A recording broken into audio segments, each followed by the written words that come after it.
ओम साईराम. मी प्रियंका. आपण आजपासून साई सच्चरित हा ग्रंथ वाचण्यास सुरुवात करणार आहोत.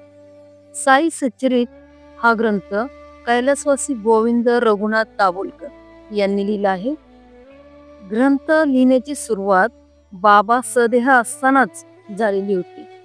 साई सच्चरित म्हणजे साईंचे सत्यचरित्र. आपण हा ग्रंथ संस्कृत मध्ये वाचणार आहोतच, मराठी अर्थासह आपण तो पूर्ण करणार आहोत. आपण आज उपोद्घात पासून सुरुवात करणार आहोत. उपोद्घात म्हणजे विशिष्ट कथन. श्री साई सच्चरित साठी उपोद्घात श्री हरी सीताराम दीक्षित यांनी लिहिलेला आहे. जे ग्रंथामध्ये आपल्याला पुढे काकासाहेब दीक्षित म्हणून आपला यांच्याशी सारखा परिचय होणार आहे. आपण काकासाहेब दीक्षित यांच्याबद्दल अगोदर थोडस जाणून घेऊयात. काकासाहेबांचा जन्म एका अतिशय सुसभ्य घरामध्ये झाला होता. खांडवा येथे त्यांचा जन्म झाला. खांडवा मध्य प्रदेशमध्ये आहे. त्यांचे शिक्षण नागपूरमध्ये झाले. उच्च शिक्षण त्यानंतर त्यांनी मुंबईमध्ये घेतले. जन्मताच अत्यंत विलक्षण प्रतिभा लाभलेले काकासाहेब होते. त्यांनी आपल्या वकिलीचे शिक्षण पूर्ण केले आणि स्वतःची फर्म काढलेली होती. ते केस जिंकतातच असा नावलौकिक त्यांनी सर्वत्र मिळवला होता. ते नेहमी नैतिकतेला धरूनच केस लढत असत. लोकमान्य टिळकांच्या संदर्भात ते लंडनला गेले होते आणि त्याच कालावधीमध्ये त्यांची शिर्डीला प्रथम भेट झाली. त्यांना पायाचे थोडे लंगडे पण होते. ते एकदा ट्रेन पकडण्यासाठी धावत होते. धावत असताना त्यांचा पाय घसरला आणि तेव्हापासून त्यांना पायाचे दुखणे चालू झाले आणि ते लंगडे पण त्यांचे कायमचे राहिले. त्यांच्या बाबांना नेहमी एकच विनंती होती की बाबा, पायाचे लंगडे पण तसेच राहू देत, पण मनाचे लंगडे पण मात्र तेवढे घालवा. श्यामा आणि श्रीत बुट्टे यांना एकाच वेळी एक स्वप्न पडले. त्यांना बाबा असे स्वप्नात म्हणत होते की श्यामला बाबा म्हणत होते की श्यामा, तू एक वाडा बांध. श्यामा बिचारी सकाळी उठला आणि खूप रडू लागला. त्यांनी बुट्टे पाटलांना सांगितलं की मी किती गरीब आहे, मी वाडा कसा बांधणार. बाबा मला कसे काय म्हटले वाडा बांध म्हणून. मग त्यावेळेस बुट्टे पाटलांनी त्यांना सांगितलं की मलाही ते स्वप्न पडले आणि बाबा मला असं म्हटले की तुम्ही वाडा बांधा. मग दोघे जण साईबाबांच्याकडे गेले. बाबा म्हटले वाडा तर तुम्हाला बांधावाच लागणार. मग आता काय करायचं. बुट्टे पाटील मत श्रीमंत होते. अतिशय प्रतिष्ठीय श्रीमंत घरामध्ये त्यांचा जन्म झाला होता आणि ते नागपूरचे होते. मग त्यांनी वाडा बांधण्यासाठी जागेची शोधाशोध चालू केली. वाडा तर बांधायचा, पण कुठे बांधायचा हा प्रश्न होता. त्यावेळेस काकासाहेब दीक्षित यांनी आपली जागा फक्त 1 रुपया घेऊन बुट्टे पाटलांना वाडा बांधण्यासाठी दिली आणि त्याच जागेमध्ये बुट्टे पाटलांचा वाडा उभा राहिला आणि त्याच जागेमध्ये बाबांचा आता सध्या मंदिर आहे. त्यानंतर काकांनीच शिर्डी संस्थान बनवण्यासाठी पण पुढाकार घेतला. ते तिथले ट्रस्टी पण होते. साई लीला मासिकामध्ये सुद्धा बाबांच्या नंतर साई लीला मासिकात सुद्धा काकासाहेबांचे लेख येत असत. तर हे झालं सर्व काकासाहेबांबद्दल थोडीशी माहिती. तर चला आता आपण उपोद्घात वाचण्यास घेऊया. ओम श्री साईनाथाय नमः. श्री साई सच्चरित. श्री गणेशाय नमः. श्री सरस्वती नमः.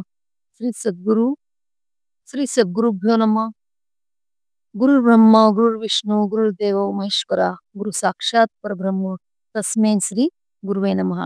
ब्रह्मानंदम परम सुखदम केवलम ज्ञानमूर्ती द्वंद्वातीतम गगन सदृशम तत्वमस्याधिलक्षम एकम नित्यम विमल मंचलम सर्वधी साक्षीभूतम भावातीतम त्रिगुणरहितम सद्गुरुंतम नमामि.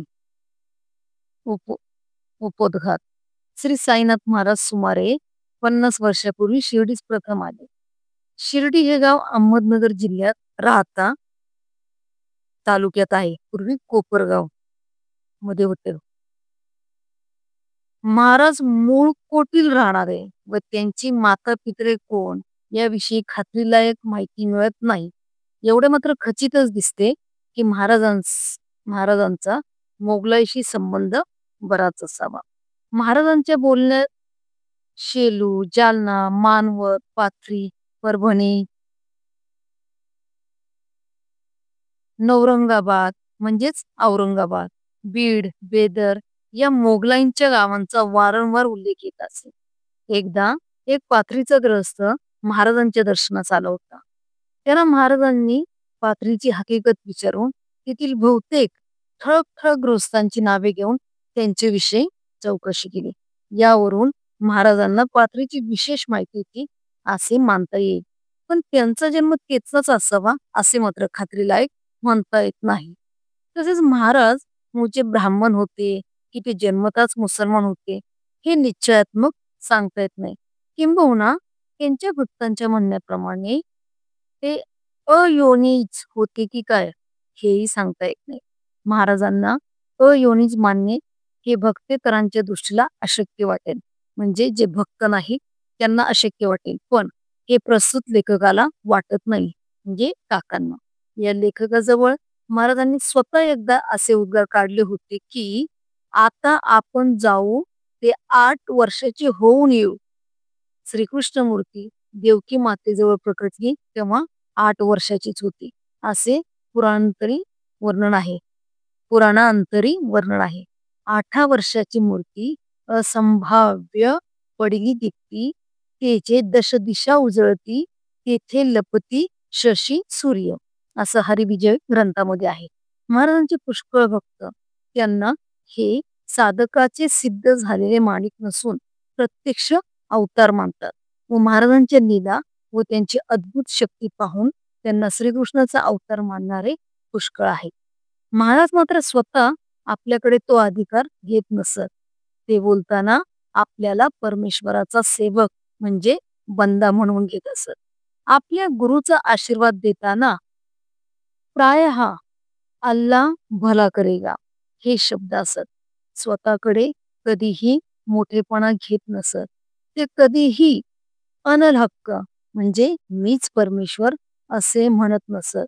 पण त्यांचा उच्चार वारंवार यादे हक्क म्हणजे मी परमेश्वराची याद म्हणजे स्मरण करतो हा असे. महाराज शिर्डीत आले ते एका मुसलमान ग्रस्ताकडील वराती बरोबर. त्याचे नाव चांदभाई. तो दूधखेडे नावाच्या गावचा पाटील होता. एक दिवस त्याचा घोडा चुकला म्हणून त्याला शोधावायला तो रानात चालला होता. तो तिथे एका झाडाखाली त्या महाराज बसलेले दिसले. महाराजांना त्याने पूर्वी कधीही पाहिले नव्हते. महाराजांनी त्याला हाक मारली व चिलीम पिऊन जा असे म्हटले. तो म्हणाला, माझा घोडा चुकला आहे व मी त्याच्या शोधासाठी निघालो आहे. महाराज म्हणाले, त्यासाठी लांब कशाला जायला पाहिजे, तो पलीकडच्या कुंपणाच्या आड आहे. त्याबरोबर चांदभाई महाराजांनी सांगितलेल्या कुंपणाकडे गेला. तो तेथे घोडा खरोखरच चरत होता. चांदभाईने घोडा घेतला व तो महाराजांकडे आला. महाराजांनी त्याला चिलीम पाजल्यावर तो महाराजांना आपल्या घरी येण्याबद्दल आग्रह करू लागला. महाराज म्हणाले, मी उद्या येईन. त्याप्रमाणे महाराज दुसऱ्या दिवशी त्याच्या घरी गेले. चांदभाईला चिलीम पाजली. तेथे रानात विस्तव नव्हता. महाराजांनी आपल्या हातात असलेला चिमटा जमिनीवर आपटून विस्तव उत्पन्न केला व आपले काम करून घेतले. महाराज चांदभाईच्या घरी काही दिवस राहिले. नंतर चांदभाईच्या बायकोच्या भाच्याची सोयरी शिर्डीच्या एका मुलीशी झाली व त्या लग्नाच्या वराती बरोबर महाराज शिर्डीस आले. आता वरात गावाबाहेर खंडोबाच्या देवळाजवळ एका मळ्यात उतरली. महाराज खंडोबाच्या देवळात गेले. तो तिथे त्यांना म्हाळसापती या नावाचे ग्रहस्थ भेटले. हे म्हाळसापती शिर्डीचे राहणारे असून जातीने दैवज्ञ होते. हे खंडोबाचे भक्त असून खंडेरायाची वारी त्यांच्याकडे कित्येक पिढ्यांपासून असे. महाराज खंडोबाच्या देवळात गेले तेव्हा कफनी, टोपी व अंगावर धोतर असा पोशाख होता. त्यांना पाहिल्याबरोबर म्हाळसापतींनी आओ साईबाबा या शब्दांनी त्यांचे स्वागत केले व तेच नाव म्हणजे साईबाबा महाराजांनी अखेरपर्यंत धारण केले. महाराजांची बहुतेक भक्त मंडळी त्यांना साईबाबा किंवा बाबा असे म्हणत. महाराजांची एकदा एका कामात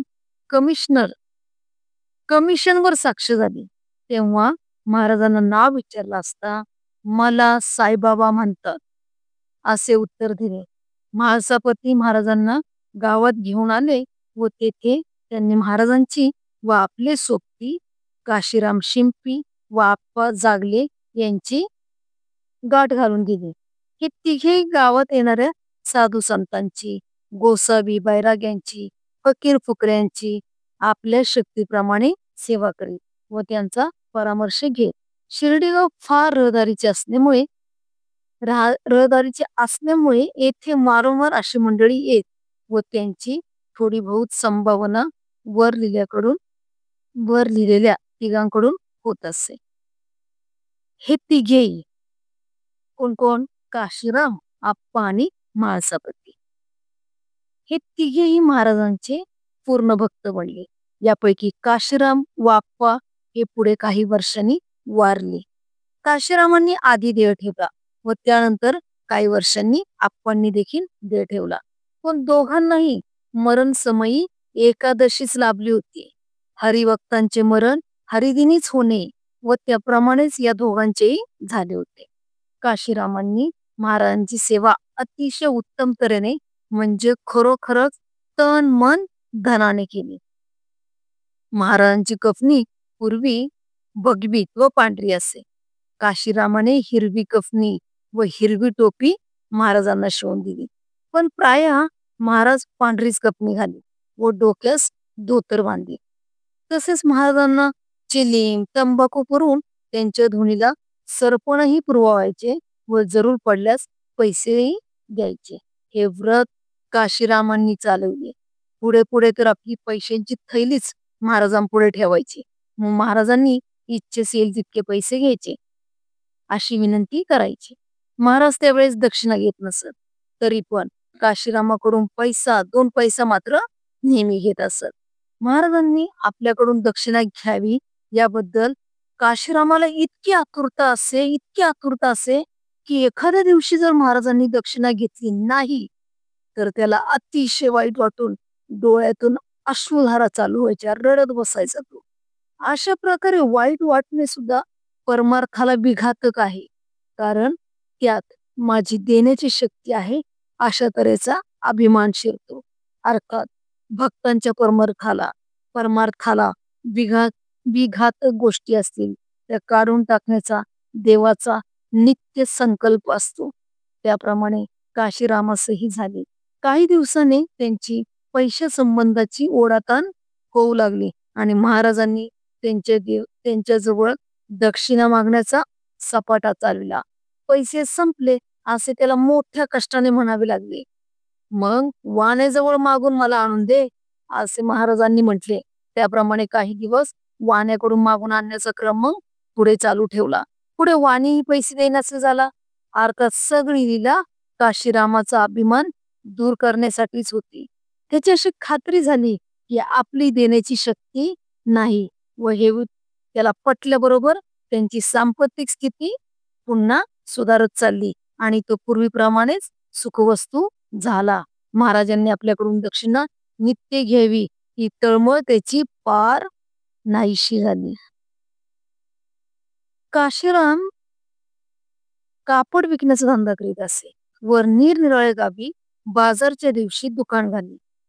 एकदा नाऊरच्या बाजाराहून परत येताना काही लुटारू भिल्लांशी त्याची गाठ पडली. काशीराम घोड्यावर होता.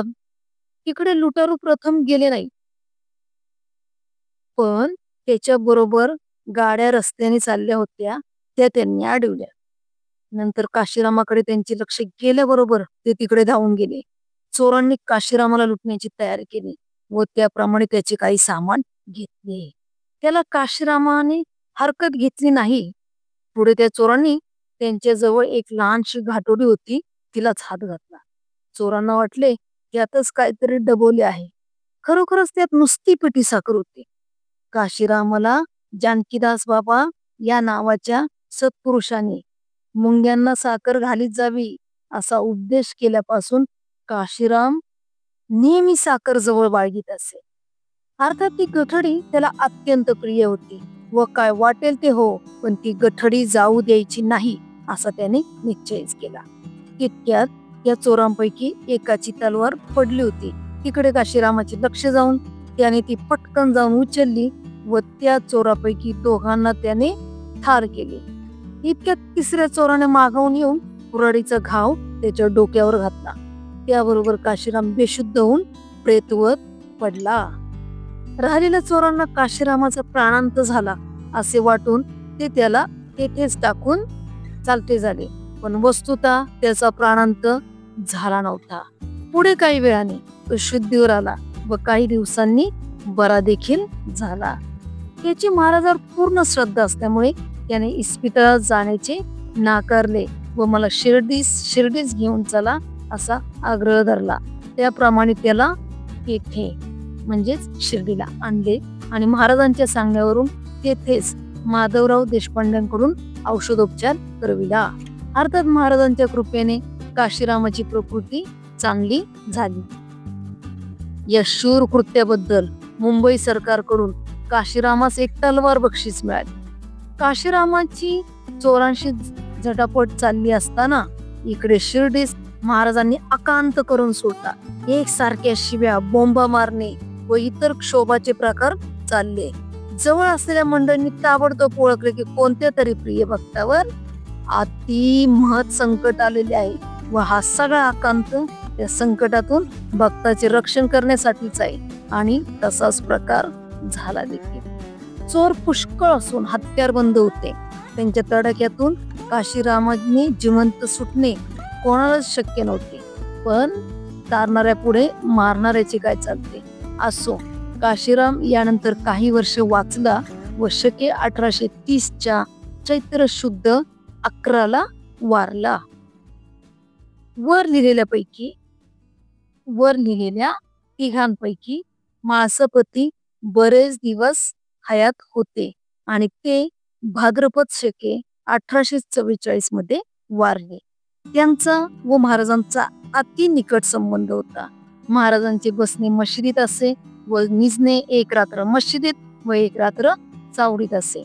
महाराज मशिदीत निजत त्या रात्री माळसापती उजाडेपर्यंत महाराजांजवळ बसून असत व मधून मधून दोघांच्या अतिप्रेमाच्या गोष्टी चालत. माळसापतीचे देहावसान होईपर्यंत त्यांचा एक दिवसाआड मशिदीत रात्रभर बसण्याचा क्रम चालू असे. हे चांगले अधिकारी असून पूर्ण निरपेक्ष असत व यांच्यापासून महाराजांच्या भक्तांना बोध व आनंद नित्य मिळत असे. किंबहुना महाराजांच्या पश्चात त्यांच्या भक्तांना हे एक विश्रांती स्थानच होते. महाराज इथे आल्यापासून प्रायः येथील मशिदीत वास करू लागले. ती मशीद त्यावेळेला अगदी पडक्या स्थितीत असे. महाराज दिवसा इकडे तिकडे जात, पण रात्री मशिदीतच राहत. कोणी जेवायस नेले तर जात. लोकांना औषध पाणी सांगत व देत. त्यासाठी कधीही पैसा घेत नसत. इतकेच नव्हे तर रोग्यांची शुश्रूषा म्हणजे सेवा योग्य होत नसती तर स्वतः आपण जाऊन करीत व अशा तऱ्हेने महाराजांनी ज्यांना औषध उपचार केला व ज्यांची सेवा केली अशी पुष्कळ मंडळी अजूनही येथे आहेत. पुढे औषध पाणी देण्याचे महाराजांनी बंद केले व नुसती उदी म्हणजे अंगारा देऊ लागले. पूर्वीही अंगारा देत असत व त्यापासून लोकांना गुण येई. आपण पूर्वी लोकांना औषध पाणी करत होतो असे विषयी उल्लेख महाराजांनी एकदा प्रस्तुत लेखकाजवळ केला होता, म्हणजे काकांजवळ. ते म्हणाले, काका, म्हणजे या लेखकाला ते काका म्हणून हाक मारेल. ते म्हणाले, काका, मी पूर्वी लोकांना औषध देत असे. पुढे औषध देणे सोडले आणि हरिहरी करू लागलो, आणि हरी हरी करता करता हरी भेटला. महाराज येथे प्रथम आले तेव्हा येथे एक देवीदास नावाचे साधू असत व त्यांच्याकडे निरनिराळे साधू निरनिराळ्या वेळी येत असत. तसेच रामेश्वर, पंढरपूर व इतर दक्षिणेकडील क्षेत्रांना पायवाटेने जाणाऱ्या यात्रेकरूंचा हा रस्ताच असल्यामुळे पुष्कळ सत्पुरुषांचे पाय येथे वेळोवेळी लागत असत. त्यापैकी जानकीदास नावाचे साधू येथे बरेच दिवस होते. ते उत्तम अधिकारी होते असे सांगतात. त्यांची व महाराजांची फार बैठक असे. तसे सुप्रसिद्ध गंगागीर बाबाही येथे येत असत. महाराज इथे आल्यानंतर जेव्हा गंगागीर येथे प्रथम आले तेव्हा महाराज 2 हातात 2 मातीच्या घागरी विहिरीवरून भरून नेत होते. त्यांना पाहिल्याबरोबर गंगागीर बाबा जवळ असलेल्या गावकरी मंडळींना म्हणाले, ही मूर्ती येथे कधी आली? हे केवळ रत्न आहे. यांची योग्यता फारच मोठी होती. गावचे फार मोठे भाग्य की हे रत्न तुम्हाला लाभले. नंतर गंगागीर बाबा महाराजांच्या दर्शनास गेले व दोघांच्या मोठ्या प्रेमाच्या गोष्टी झाल्या. असेच उद्गार महाराजा संबंधाने अक्कलकोटच्या आनंदनाथ महाराजांनी देखील काढले होते. हे आनंदनाथ महाराज अक्कलकोटच्या सुप्रसिद्ध स्वामींचे शिष्य होते. ते येवल्याजवळ सावरगाव येथे एकदा गेले असता शिर्डीचे माधवराव बळवंत देशपांडे, दगडू भाऊ गायके, नंदराम शिवराम मारवाडी व भागचंद मारवाडी त्यांच्या दर्शनास गेले होते. दर्शन झाल्यावर ही मंडळी शिर्डीस यावयास निघाली. तो आनंदनाथ महाराज एकाएकी धावत येऊन त्यांच्या गाडीत बसले व म्हणाले, मी तुमच्या बरोबर येतो. नेवरगावच्या व येवल्याच्या मंडळींनी या महाराजांना अडवण्याचा प्रयत्न केला पण तो व्यर्थ गेला. आनंदनाथ महाराज येथे आले तेव्हा त्यांनी महाराजा संबंधांनी शब्द काढले ते असे, हा हिरा आहे, याची खरी किंमत तुम्हाला नाही. हा जरी उकिरड्यावर असला तरी प्रत्यक्ष हिरा आहे हे ध्यानात ठेवा. यावेळी महाराज प्रसिद्धीस आलेले नव्हते व गावातले लोक त्यांना एक साधारण किंबहुना बेडा फकीर मानित. महाराजांची स्थिती या वेळेला फाटके तुटके नेसतो रे, मन मानेल ते बसतो रे, वेड्या वेड्या परी दिसतो रे, परी ब्रह्मांड गिळून असतो रे, अशी होती. महाराज कधी ओढ्यावर जाऊन बसत, कधी गाव पुसाजवळ असलेल्या एका लिंबाखाली जाऊन बसत, कधी कोणाच्या मळ्यात जाऊन बसत. अंगावरी कपडे एकदम फाटके असत, कधी कधी एकदम उग्र रूप धारण करीत. या व अशाच वर्तनामुळे साधारण जनमानसाला ते वेडेच वाटत असत. पण लवकरच लोकांचा भ्रम दूर झाला व महाराजांची योग्यता शिर्डीच्या लोकांना कळून आली. तर ते घडलं कसं तो प्रकार आपण आता बघूया.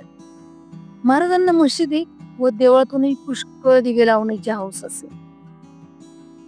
अर्थात हौस असे हे व्यावहारिक दृष्टीचे बोलणे आहे. खरोखर पाहिले तर त्यांचे कारण कोणतीच हौस पुरवण्याकरता नसे, कारण त्यांना कोणती हौस उरलीच नव्हती, तर त्यात काहीतरी अन्य हेतू म्हणजे लोकांचे हित करण्याचंच असे. असो, या दिव्यांसाठी महाराज तेली व वाणी यांच्या घरोघर जाऊन तेल मागून आणीत. काही दिवस त्यांनी महाराजांना तेल दिले. अर्थात ती व्यावहारिक माणसे किती दिवस तेल देणार? त्यांनी एक दिवस महाराजांना तेल नाही असे म्हणून सांगितले. त्यामुळे महाराजांच्या नित्यक्रमात थोडाच फरक पडणार होता.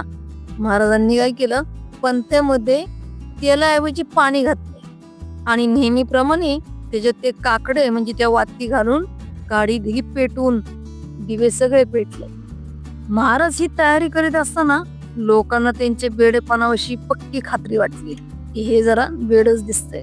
पण जेव्हा काडी ओढून काकड्यांस लावल्याबरोबर ते पेटले आणि विशेष म्हणजे ते रात्रभर जळत राहिले, तेव्हा अर्थातच लोक एकदम थक्क झाले. ते महाराजांना साष्टांग शरण गेले व महाराजांची अवहेलना केल्याबद्दल त्यांची क्षमा मागू लागले. कित्येकांनी तर महाराजांना निरनिराळ्या तऱ्हेने थोडे थोडे का होईना पण छळले होते. ते तर फारच म्हणजे फारच घाबरले. पण महाराज पूर्ण दयाळू, उपकार करणाऱ्याची सुद्धा उपेक्षा करावायची नाही, तर त्यांच्यावरही उपकारच करावायचे, हे महाराजांचे ब्रीद. तेव्हा अर्थातच कोणालाही भिण्याचे कारण नव्हते. सर्व लोकांवर महाराजांचे प्रेम असून त्यांचे पुत्रवत प्रतिपालन महाराज करीत. गावावर कोणतेही संकट यावायचे असले की महाराजांनी त्याची आगाऊ सूचना द्यावायची व महाराज सांगण्याप्रमाणे जे वागत ते एकदम बिनधास्त निर्भय होत असत. सगळ्या गावची जरी महाराजांच्यावर खूप श्रद्धा बसली तरी महाराजांशी निकट संबंध फारच थोड्या लोकांचा असे. महाराजांच्या प्रखर वृत्तीमुळे त्यांच्याशी फाजील सलगी करण्याची कोणाची हिंमत होत नसे आणि मशिदीत लोकांचे जाणे येणे फार कमी असे. यावेळेला येथील देशपांडे घराण्यापैकी माधवराव बळवंत यांचे जाणे येणे विशेष होऊ लागले. मशिदीच्या आवाराला लागूनच एक लहानसे घर होते. तेथे त्यावेळी मराठी शाळा चालायची. त्या शाळेत माधवराव हे मास्तर होते व त्यांनी वेळोवेळी शाळेतून मशिदीत जाण्याचा पाठ पाडला. तिथे गेले म्हणजे चिलीम भरून आपण ओढायची आणि महाराजांना ओढायला द्यायची. कोणत्या कारणाने का होईना माधवरावांची महाराजांशी सलगी होऊ लागली आणि माधवरावांचे मन महाराज आकर्षण करू लागले. काही वर्षांनी माधवरावांनी सर्व धंदे सोडून केवळ महाराजांची व त्यांच्या दर्शनास येणाऱ्या मंडळींची सेवा हा एकच धंदा पत्करला. या सेवेबद्दल मोबदला म्हणून माधवरावांनी कधीही काहीही मागितले नाही. अजूनही यांचा आणि महाराजांच्या भक्तांचा निकट संबंध आहे आणि त्यांचा पुष्कळ मंडळींना आधार वाटतो व कित्येक भक्त तर अधिक उणे काही निघाल्यास माधवरावांच्या सल्ल्याशिवाय पुढे पाऊल टाकत नाहीत. महाराज शिर्डी सोडून बहुतेक करून कोठेच जात नसत. मात्र कधी कधी नीम गावास बाबासाहेब डेंगळे या नावाचे महाराजांचे भक्त असत. तिकडे जात व कधी राहत्यास चंद्रभान शेठ मारवाडी यांच्याकडे जात. चंद्रभान शेठ वारल्यावर त्यांच्या दुकानाचा कारभार खुशालचंद शेठ पाहत असत. या खुशालचंदजींना महाराज वारंवार बोलावणे धाडे व कोणी राहत्याचा माणूस आला की त्याला खुशालचंद भेटला होता का रे असे म्हणून विचारित असे. असो, बाबासाहेब डेंगळे यांचे बंधू नानासाहेब डेंगळे जाळी निमगाव येथे राहत असत. त्यांना मुलगा नव्हता. प्रथम कुटुंबास मुलगा होईना म्हणजे पहिल्या पत्नीला मुलगा होईना म्हणून दुसरे लग्न केले, तरी सुद्धा काही उपयोग झाला नाही. मग बाबासाहेबांनी त्यांना महाराजांच्या दर्शनास पाठवले. महाराजांच्या दर्शनास नानासाहेब डेंगळे आले तेव्हा महाराजांनी मुलगा होईल असा आशीर्वाद दिला व योग्य वेळी तो आशीर्वाद फलद्रूप होऊन त्यांना मुलगा झाला. अर्थातच त्यामुळे नानासाहेबांची श्रद्धा महाराजांवर बसली व ते महाराजांकडे वारंवार येऊ लागले. त्यांचे सरकारी कामगारांशी बरेच दळणवळण असल्यामुळे त्यांनी साहजिकच महाराजांचे गुण कामगार मंडळीजवळ गायले आणि त्यामुळे लवकरच कलेक्टराचे चिटणीस राणा चिदंबर केशव उर्फ अण्णासाहेब गाडगीळ काही मंडळींना घेऊन महाराजांच्या दर्शनास आले.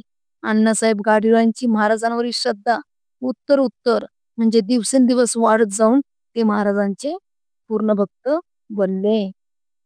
महाराज ज्या मशिदीत बसत व जिथे ते झोपत निजत ती पूर्ण मोडकळीस आलेली असून खाली दुरळा, अतिशय दुरळा व वरूनही माती खाली पडावायची अशी स्थिती असल्यामुळे नानासाहेब डेंगळ्यांनी महाराजांना एक जाड फळी निजण्यासाठी आणून दिली. त्यांचा हेतू हा की महाराजांनी नुसते जमिनीवर न निजता ती फळी खाली टाकून तिच्यावर निजावे. महाराजांनी त्या फळीचा उपयोग निजण्यासाठी केला, पण प्रकार मात्र निराळाच केला. ती फळी जमिनीवर न टाकता ती मशिदीच्या आड्याला जुने चिंध्या बांधून अशी टांगली व तिच्यावर निजू लागले. म्हणजे वर. त्या चिंध्याकडे पाहिले तर फळीचे सुद्धा ओझे सहन करण्यासारखे त्या नव्हत्या. पण महाराजांच्या प्रभावामुळे त्या फळीचेच काय, पण महाराजांच्या शरीराचेही ओझे त्या सहन करू लागल्या. निसताना म्हणजे झोपताना 4 बाजूंना 4 जळत्या पंत्या महाराज ठेवी.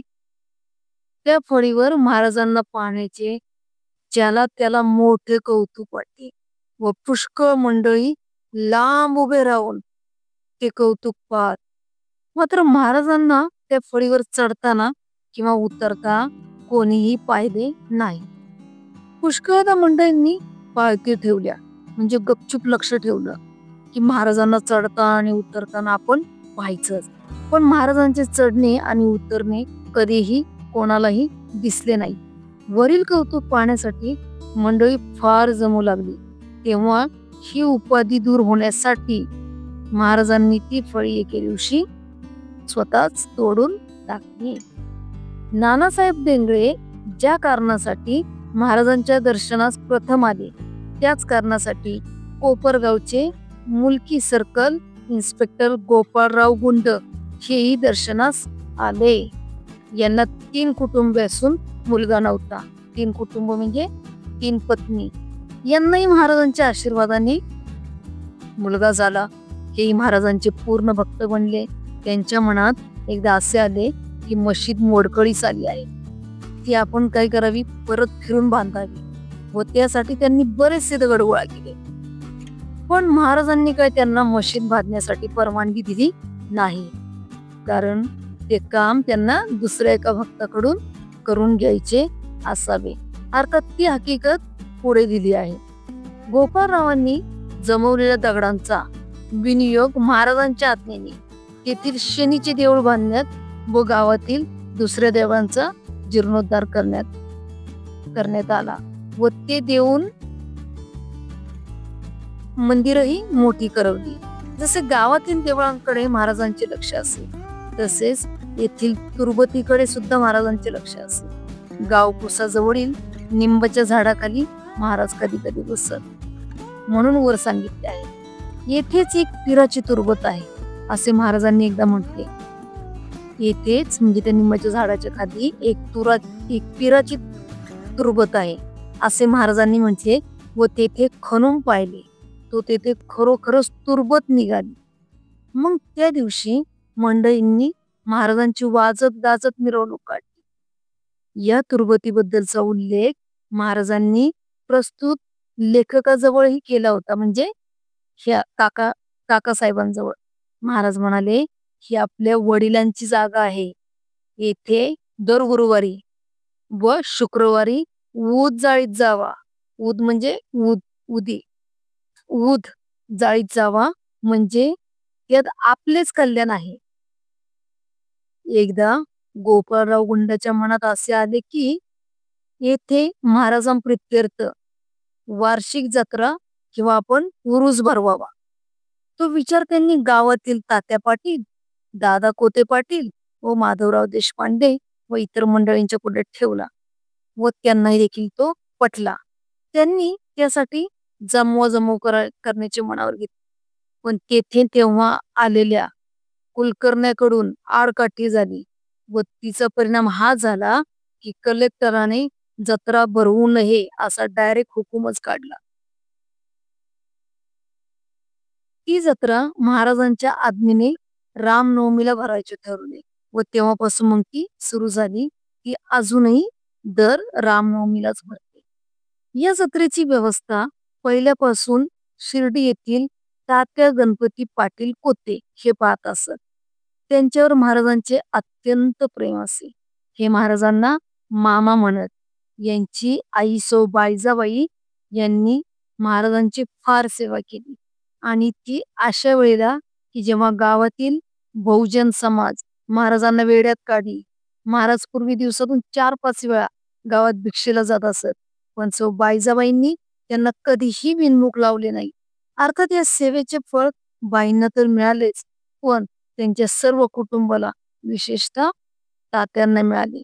तात्यांना महाराज पैसे देत इतकेच नव्हे तर त्यांचे सर्व तऱ्हेचे लाड करीत असत. संध्याकाळी रोज तात्या हे महाराजांकडे जात व त्यावेळच्या मामा भाच्यांचा प्रेमाचा सोहळा पाहण्यासारखा व प्रेमाची भाषणे ऐकण्यासारखी असत. तसेच मशिदीतील व चावडीतील सर्व व्यवस्था तात्यांकडेच असे. तात्यांनी येऊन उठविल्याशिवाय महाराज उठत नसत व तात्यांनी महाराजांना हाती धरून नेऊन तेथे महाराजांसाठी आसन घालायचे व त्यावरच महाराजांनी बसायचे. असा क्रम असे. चिलीमही तात्यांनीच भरून द्यायची.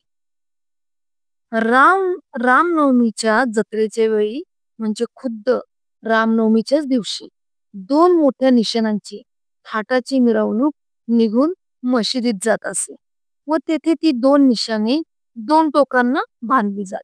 त्यापैकी एक निशाण शंकरराव रघुनाथ देशपांडे उर्फ नानासाहेब निमोणकर यांच्याकडून येत असे व दुसरे नगरचे दामोशेठ कासार यांच्याकडून येत असे. नानासाहेब निमोणकर हे निमोणचे देशपांडे होते. निमोणगाव संगमनेर तालुक्यात आहे.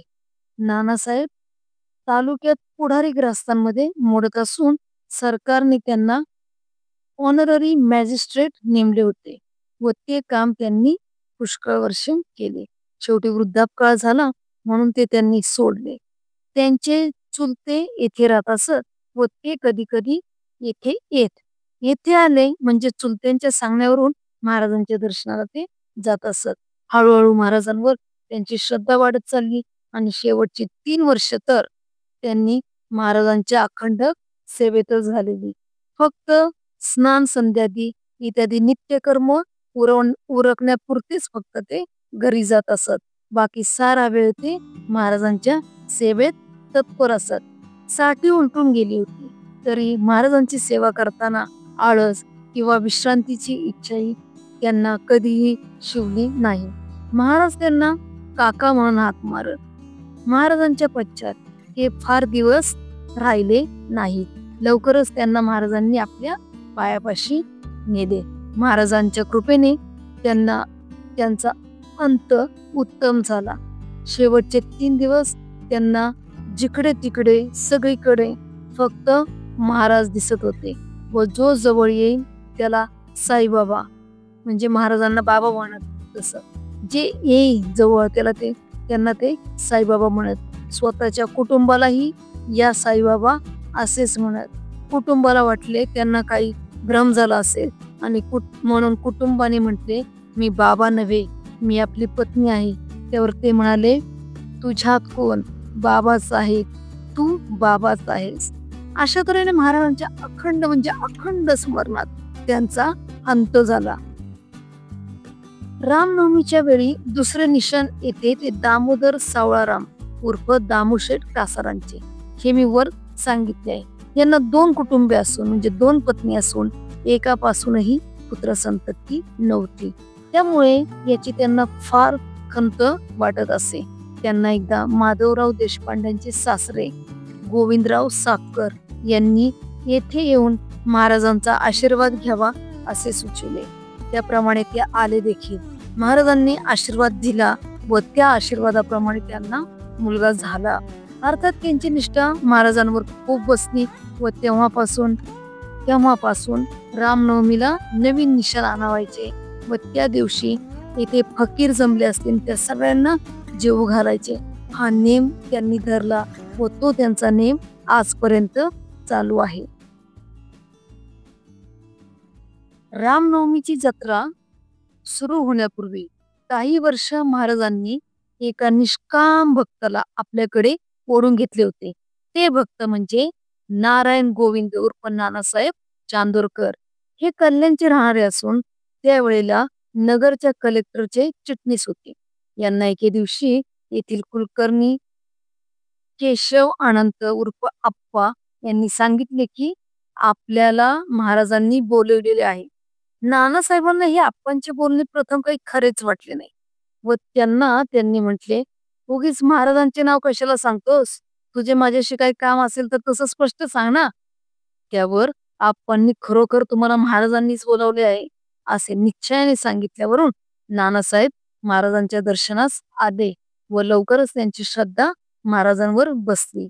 मग ते तेथे वारंवार येऊन महाराजांच्या बोधामृताचा लाभ घेऊ लागले. महाराजांच्या व त्यांच्या तासच्या तास बैठकी होत असत. एकदा तर भगवत भक्तीप्रमाणे श्री भगवत उक्तीप्रमाणे नानासाहेबांचे प्रणिपात परिप्रश्न व सेवा असत आणि महाराज त्यांना उपदेश करीत. एकदा तर या श्लोकाचे विवेचन महाराज सुमारे 1 तास करीत होते. त्या विवेचनावरून नानासाहेबांची खात्री झाली की महाराजांना संस्कृत उत्तम येत असले पाहिजे. नानासाहेबांनी महाराजांची सेवा अतिउत्तम केली. त्यात विशेषतः 2 गोष्टींमुळे तर त्या महाराजांच्या भक्तांना चिरस्मरणीय राहतील. एक तर महाराजांची जुनी मशीद होती, ती त्यांनी मोडून फिरून बांधली व मोठी केली.